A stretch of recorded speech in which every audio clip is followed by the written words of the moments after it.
Happy Baomer, everybody. Imagine you're by a campfire now. Or think of the meme about all the Lego people around a gas flame. Get comfortable, get cozy. The fire is growing stronger now. And it's really dark outside. Beautiful fall night in Wellington, or a beautiful spring evening in Israel. Let's sing. Here we go. Hine ma tovu manayim shevet achim gam yachad. Hine ma tovu manayim shevet achim gam yachad.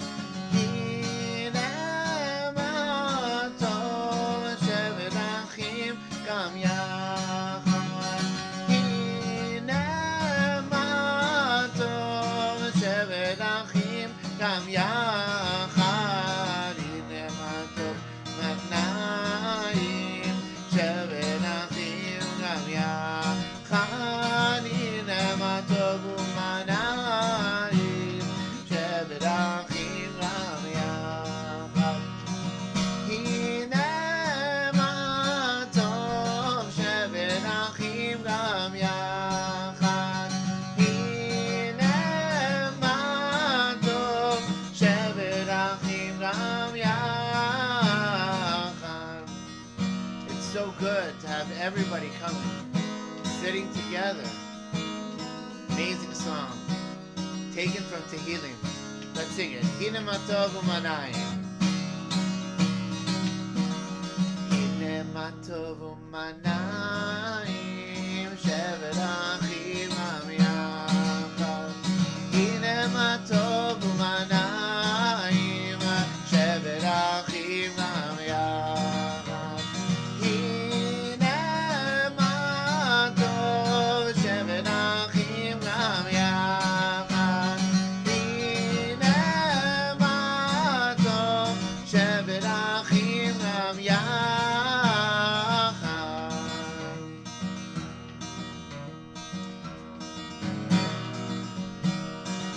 There's been a couple of simchas lately. There's been a bar mitzvah in Auckland. There's Gaffrey's bar mitzvah, which hopefully we'll celebrate very soon as a community. There was the birth, the baby boy from Noam and Elisheva Fogo. So it's time to sing a little bit of Mazel Tov.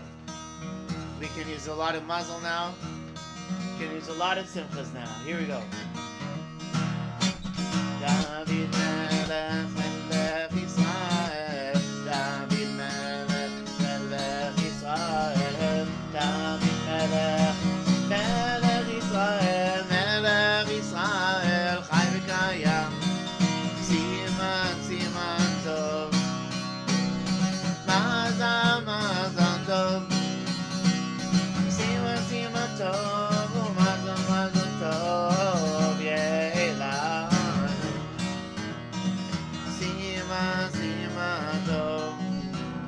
Mazal tov, siman siman tov, mazal mazal tov, yelanu. David Melech, Melech Yisrael, David Melech, Melech Yisrael, David Melech, Melech Yisrael, Melech Yisrael, Hayam, siman siman tov. Mazal, mazal tov. Siman, siman tov. Mazal, mazal tov. Yelanu. Siman, siman tov. Mazal, mazal tov. Siman, siman tov. Mazal, mazal tov. Yelanu. Siman, siman tov. Mazal, mazal tov. Siman, siman tov. Mazal, mazal tov. Yelanu. Yelanu. Yelanu.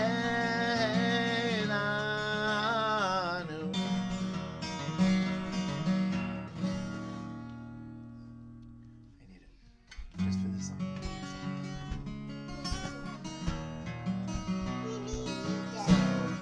We're gonna play one of my favorite, One Day, Matisiao.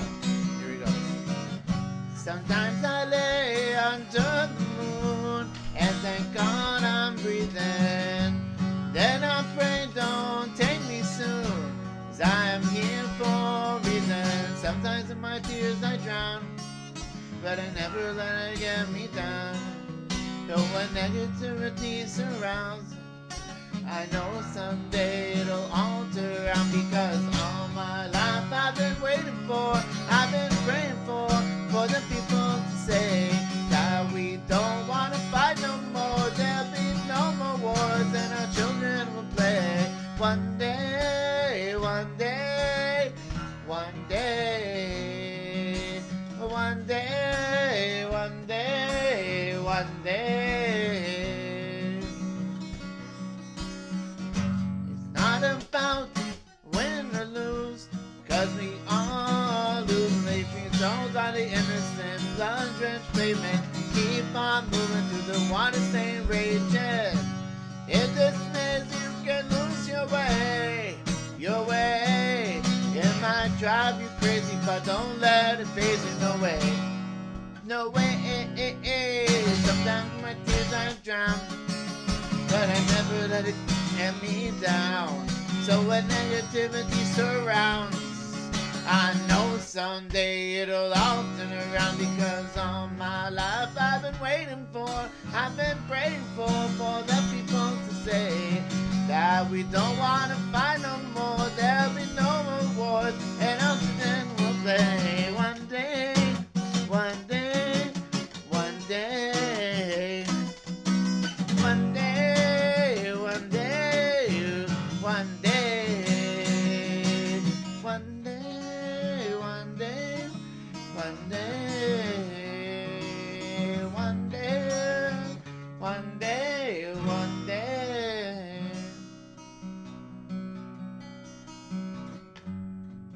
So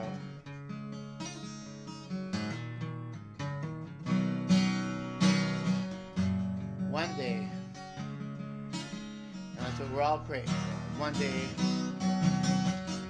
things to be normal again. For us to get out of all the alert levels. Do so safely, but be there, Baomer. Let's all pray. Let's go. One day, one day, one day. One day, one day, one day.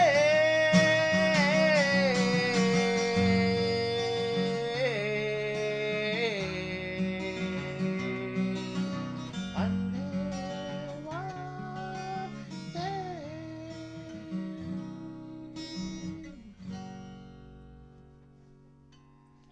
Yeah, that was awesome, guys. We're going to tell a story about Lag Baomer.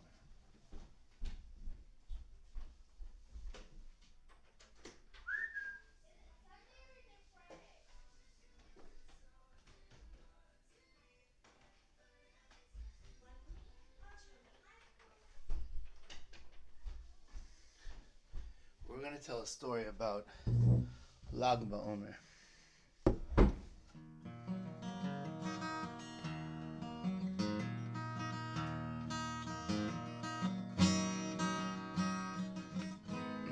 Lag Baomer starts with talking about Rav Shimon Bar Yochai. Rav Shimon Bar Yochai was a very, very, very special Rav. Rav Shimon Bar Yochai is the reason we celebrate Lag Baomer. One of the reasons. He was a student of Rabbi Akiva, the great Rabbi Akiva, who had 12,000 sets of students. And we mourn for them the first 32 days of the Omer, because during those time of the Great Rebellion, when the Romans, after they had already destroyed the Beit HaMikdash 60 years earlier, were still continuing to battle the Jews. The Jews fought back heroically, but to no avail. And those 24,000 students of Rabbi Akiva, they died in a plague, which was a war, which I can prove another time, at another shiur, maybe next year. And leaving Rabbi Akiva devastated. 24,000 students dead in a span of just over a month. It is a national mourning, which is why after Chol HaMoed Pesach is over, we don't cut our hair, we don't shave, we don't have live music, and we don't have weddings. All these restrictions until Baomer, where the plague stopped and the students stopped dying. And Rabbi Akiva had to resurrect himself, had to resurrect the Torah. And Rabbi Shimon Bar Yochai was one of the 5 students that Rabbi Akiva taught after those 24,000 students died. A tragic death, fighting for the Jewish people. And so Rabbi Shimon Bar Yochai had to hide in a cave because the Romans persecuted him. And after hiding in a cave, learning Torah with his son all day, for 12 years, he finally came out of the cave, saw the world, and started burning the world. How could people just plow their fields, go about their business, work in agriculture, just deal with the limitations of this world instead of being immersed in holiness like him and his son were for 12 years? He literally had laser eyes and they burned everything in sight. The Bat Kol, Eliyahu Navi himself, sent them back into the cave after letting them out and told them, you have to serve penance, you have to do tshuva. You cannot burn my world, you cannot destroy my world, the heavenly voice said. And during that time, they finally learned to harness the spiritual power and to merge it with the physical world. The Rabbi Shimon Bar Yochai was a tremendous, unbelievable tzaddik. And initially, when he went out and he saw the world for its physical limitations. He was completely immersed in spirituality. And he said, I can't stand the thought of being so immersed in spirituality for 12 years straight. And he was a great sage even before the decree against him by the Romans. And he can't stand the thought of doing anything in the physical world. Let other people do that work for us. Let that happen on its own. Let the people of Israel, the Jewish people, immerse themselves in spirituality and teach Hashem's Torah. That's our mission. That's what we should do. And for that, and for burning the world, he was sent back. And Hashem said, that's not the way I designed my world. And he finally saw one zaken. He saw a person. And instead of assuming that this person was doing something wrong by carrying 2 myrtles, 2 hadassim, one of the 4 species that we carry on Sukkot. So instead of assuming what's this person doing with fruits of the land, with growths, with plants, why is he wasting his time? And it was right before Shabbat. He decided, him and his son, Rabbi Elazar, the son of Rashbi, to ask this old man, what was he doing? What was this elderly person doing with 2 myrtles, 2 hadassim in his hands right before Shabbat? And he said, well, this is before Shabbat, he said. The hadassim are there for us to smell. There's many customs and many shuls around the world, including a Yemenite shul I used to go to in Kfar Yonah in Israel, where there would be people having hadassim, myrtles, 2 myrtles in their pockets, sometimes a bunch of them, so everyone could smell and make a blessing, borei minei besamim, or borei atzei besamim, on these myrtles right before Shabbat, to bring in Shabbat with a beautiful smell. And so he had 2. And Rashbi said, that's wonderful that you're honoring the Shabbat, but why 2? And I think he already knew the answer to his question, because the elderly man answered him, Rashbi, One is for Zachor, one is for Shamor. The two aspects of Shabbat. Shamor v'Zachor b'dibur echad, like we say in the Chadodi. And Rashbi really liked this answer and realized at that moment that the ultimate goal was to use the physical world, harness the physical world, and use it to serve Hashem, use it to help us increase our spirituality in this world, to help us get closer to Hashem, but not despite of the physical world, not by distancing ourselves from the physical world, rather by using it, by embracing it. And so when it came time for Rashbi to meet his Creator, to spend his last day on this earth, and to go back to Hashem, he knew that he was going to be that way, and he sat down and he called all of his students and he brought them there in his house. And for 24 hours, he taught them all the Torah he knew, all the secrets, all the amazing insights he knew from his Torah, from all the halachic aspects to all the deepest Kabbalistic teachings that are attributed. The Zohar itself is attributed to the Ariya Kadosh in the 16th century of Tzfat, and all of the Arizal's teachings are attributed to Rabbi Shimon Bar Yochai. And fire lit around his house. There was a fire, a tremendous fire around his house during those 24 hours. And for that moment in time, all of his students just listened, embraced his Torah, and soaked it up in order to pass it down to the next generation. And after those 24 hours had passed, Rabbi Shimon Bar Yochai passed away from this earth. And when you remember somebody, you remember them with a Yortzeit candle. And that's why every Yom Kippur, Shmini Atzeret, and the 8th day of Pesach, we have public Izkor in Shul, which please God will return to very soon, we hope. And you always light a candle. A candle, when someone passes away, even at a funeral, you light a candle. Because the candle symbolizes a person. There's the wax, there's the body, there's the light, there's the neshama, and there's the wick, which is the secret of how body and neshama, body and soul, can merge into one. That connector, that secret connector that Hashem made, which is analogous to the wick. And so, Ner Hashem Nishmat Adam, a candle of God is the soul of a man. And so we light a candle to commemorate any person. And Rashbi, such a great person with such a tremendous Torah, we can't just light a candle for him. We light an entire bonfire.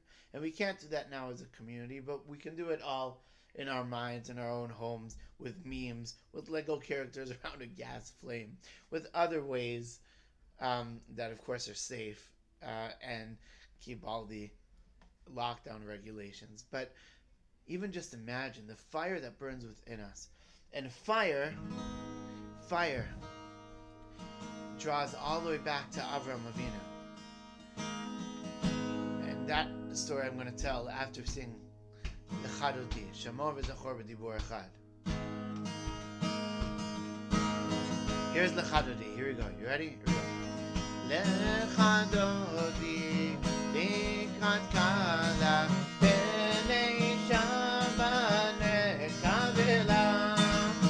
L'chadoti, likrat kala, b'nei shama nekavela.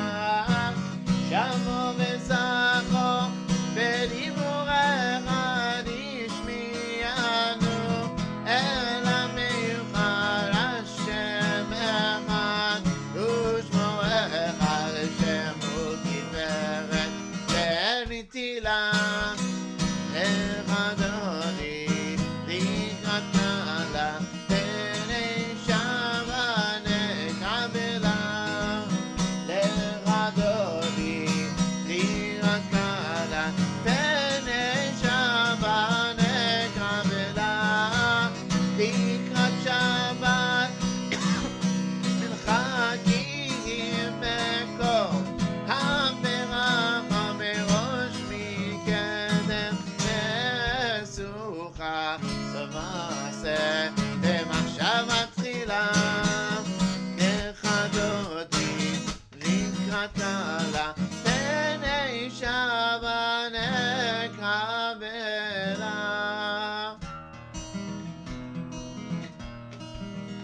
Mizmor LeDavid. Also from the Kabbalat Shabbat. Here we go. Mizmor LeDavid. Hamud Hashem Bnei Elim. Hamud Hashem. Kavod Ba'ozainai. Hamud Hashem Kevod Shemot. Kavod Hashem Be'adot Kodesh. Kavod Hashem Al Hamayim. Merakavod Nirim. Hashem Al Mayabim. Kol Hashem Kakoach. Kol Hashem Behada.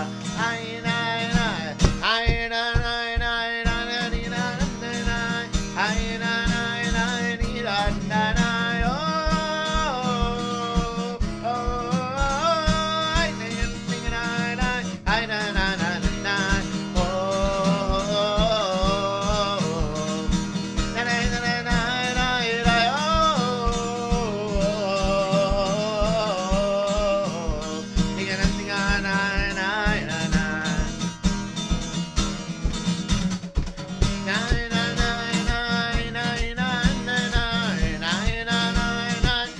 Let's go, sing at home, let's go.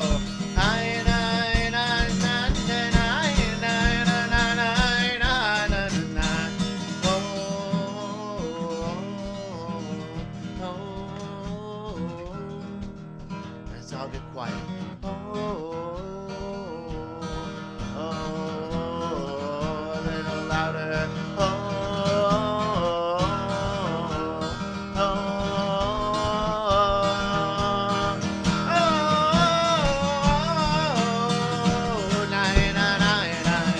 Let's go and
All right.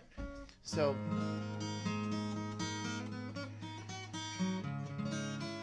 the first person who encountered something burning was in fact Avraham Avinu.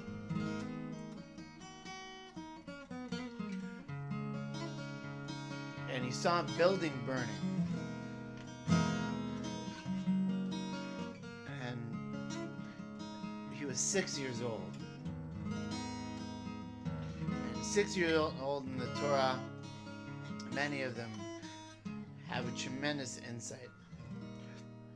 Like Miriam had insight about that her parents had to get back together, and eventually they did and conceived Moshe Rabbeinu, going down as one of the great 6-year-old insights in history. But Avraham Avinu, great insight as well. He saw a building burning, and he said, "Mi ba'al habira? Who's the master of the building?" And he initially thought it was the sun, but then he saw the sun go down. Then he saw maybe it was the moon, that the moon replaced the sun. But then the moon went down, the sun replaced it.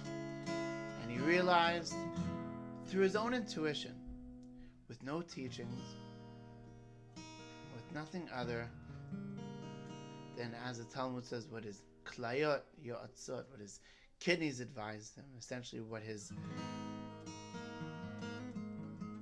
intellect, his brain taught him, his insight taught him through cognitive thinking, through trial and error, realized there was a creator to the world. And he was living in an idolatrous time, in a time where nobody believed in monotheism. And in fact, that was frowned upon. And Avraham Avinu, for his belief in monotheism, was thrown into the very same fire by King Nimrod. And the angel saved him that day for fighting for what he believed in. And he's until this day called Avram Ha'ivri, Avram the one-sider, if you will. Everybody was on one side of the river, as the Talmud teaches us, and he was on the other. He stood up to everybody because of fire, because he realized that if there was a building in flames, and there's no particular explanation for it,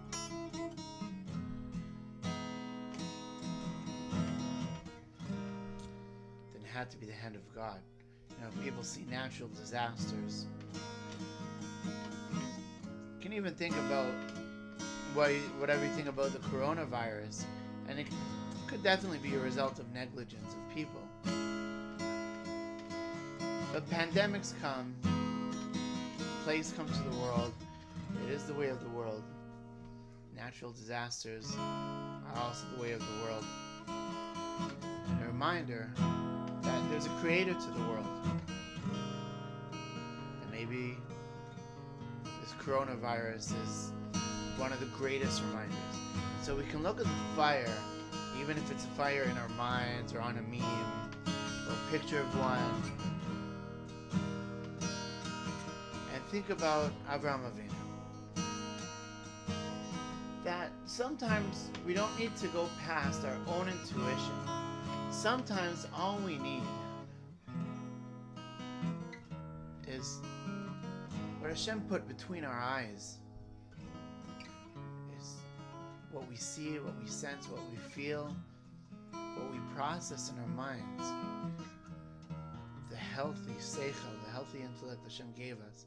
And He gave us the ability to reach Him through without any mediation whatsoever.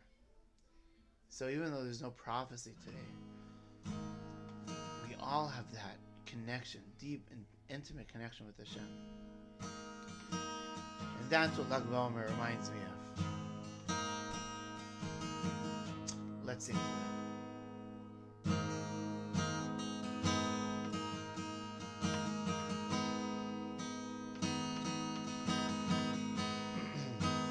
Beautiful song, Ana B'Koach. Ana B'Koach, B'Koach, Gedulat Yemincha, Yemincha, Tasir Zeura,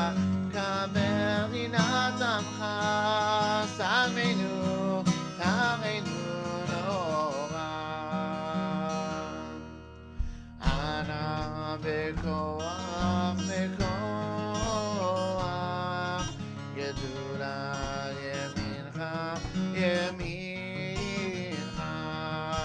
תתיר צרורה, כמרינת עמך, צרנו, תרנו נורא.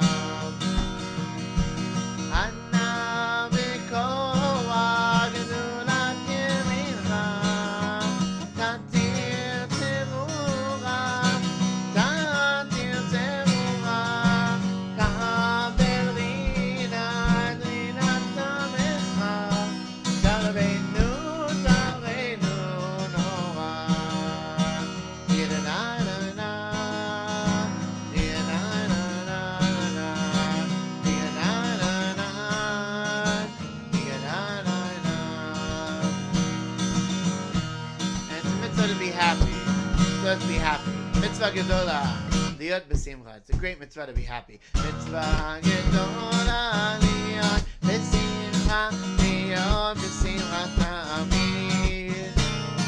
Mitzvah gedola, liot besimcha, liot besimcha tamid. Mitzvah gedola, liot besimcha, mitzvah gedola, liot besimcha, liot besimcha tamid.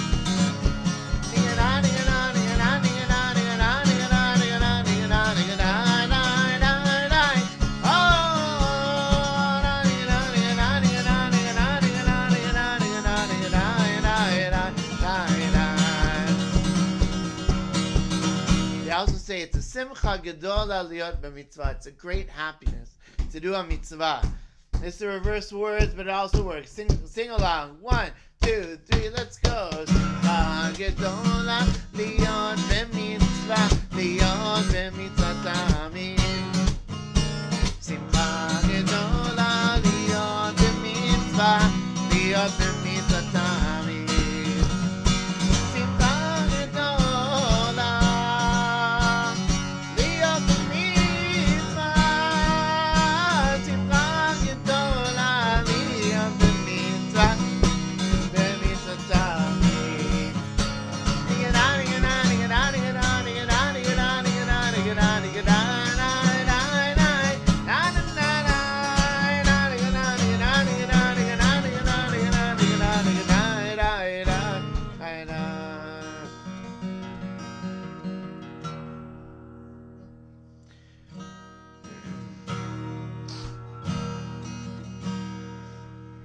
Want to leave with the crack over Nigun. So Rav Shlomo Karlibach wrote as a sad song. I won't tell the whole story, but he wrote it as a sad song when he was touring. He was touring Poland for the first time in the 70s. He just wrote a very sad song, all the tragedies of the Holocaust, and you don't have to say anything else about it. Everybody knows what I'm talking about. And then one of his talmidim, one of his students at the time said, "Listen, Rav Shlomo, it's not all bad. Israel at that point was after the 6-Day War. There was a tremendous euphoria in Israel. A tremendous euphoria and a tremendous sense of Geulah, of times of redemption. And so he realized that he can't just make a sad song, and he made a very sharp transition to a happy song called the Krakow Nigun, because he wrote it in Krakow in Poland. And my hope and my bracha for everyone is that even in these times, it may seem like dark times, may seem like we're coming out of alert levels, and we may stay in level 2 for a while whenever it comes, and it's going to be challenging and frustrating, and borders, and when's the shul going to open, and are we going to go back to work, and when is life going to resume as normal, and tourism, and all the questions that we have. And it may seem tough, But please God, just as quickly as this came, quickly it shall then go, and we will return back to life as normal. This pandemic will not be with us forever, and hopefully we'll hold on to that hope. In Baomer, sing together with me the Krakow Nigun. There's no words to it. It's la la la, and it goes like this. It's 999.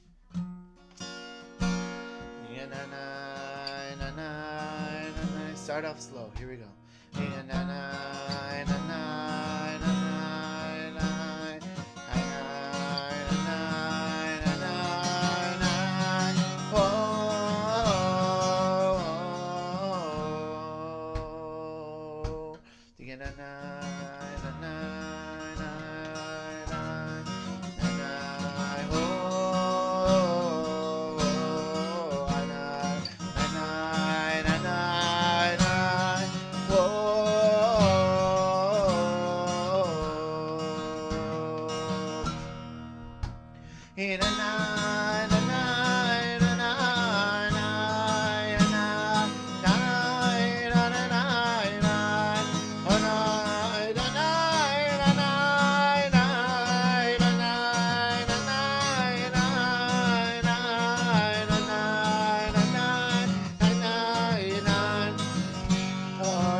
Just when you think the hope was lost, we're going to get it right back again. 3, 4, 9, 9, 9, 9, 9, 9, 9, 9.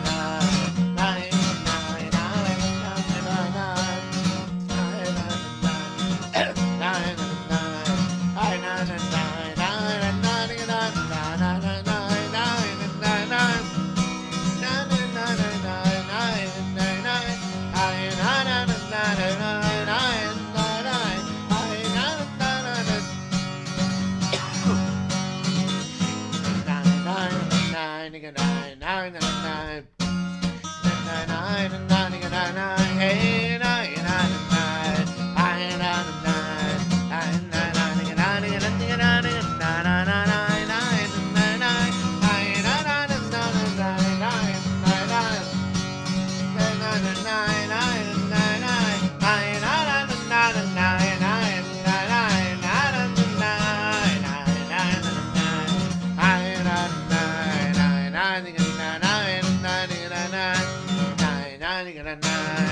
nine, nine, nine, nine, nine.